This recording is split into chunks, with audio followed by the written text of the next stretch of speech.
बच्चों को मिला जादुई खजाना। 3 बच्चों को जंगल में ऐसा खजाना मिला कि सब चौंक गए। एक छोटा सा सुंदर गांव था जहां चारों तरफ हरियाली, पहाड़ और खुशहाल लोग रहते थे। एक शाम गांव के बुजुर्ग एक रहस्यमयी कहानी सुना रहे थे। उन्होंने कहा, पास के काले जंगल में एक रहस्यमयी खजाना छुपा हुआ है, लेकिन वहां जाने की हिम्मत आज तक किसी ने नहीं की। ये कहानी सुनकर आरव की आंखों में चमक आ गई। उसने अपने दोस्तों मीरा और कबीर से कहा, क्यों ना हम उस खजाने को ढूंढने चलें। अगली सुबह तीनों दोस्त निकल पड़े रहस्यमयी जंगल की ओर। जंगल बहुत घना था, ऊंचे पेड़ और अजीब सी खामोशी। अचानक झाड़ियों में कुछ हलचल हुई।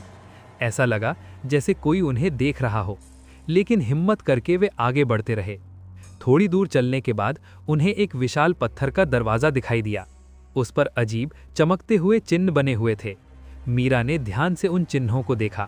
जैसे ही मीरा ने सही चिन्ह को दबाया, अचानक पत्थर का दरवाजा धीरे धीरे खुलने लगा। अंदर से चमकती हुई सुनहरी रोशनी बाहर आने लगी। तीनों दोस्त साहस के साथ उस सुरंग के अंदर चले गए। दीवारों पर चमकते क्रिस्टल पूरे रास्ते को रोशन कर रहे थे। आखिरकार वे एक गुप्त कमरे तक पहुंच गए। कमरे के बीचों बीच एक पुराना खजाने का संदूक रखा था। आरव ने हिम्मत करके उसे खोल दिया और जैसे ही संदूक खुला, अंदर का नज़ारा देखकर तीनों की आंखें खुली की खुली रह गईं। लेकिन उस संदूक में सोना या हीरे नहीं थे। अंदर था एक चमकता हुआ जादुई कंपास। लेकिन तभी मीरा मुस्कुराकर बोली, असली खजाना तो हमारी दोस्ती और हिम्मत है। आरव और कबीर ने भी सिर हिलाकर उसकी बात मानी।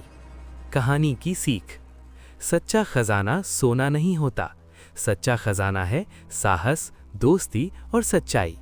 और उस दिन आरव और उसके दोस्तों को उनका असली खजाना मिल गया।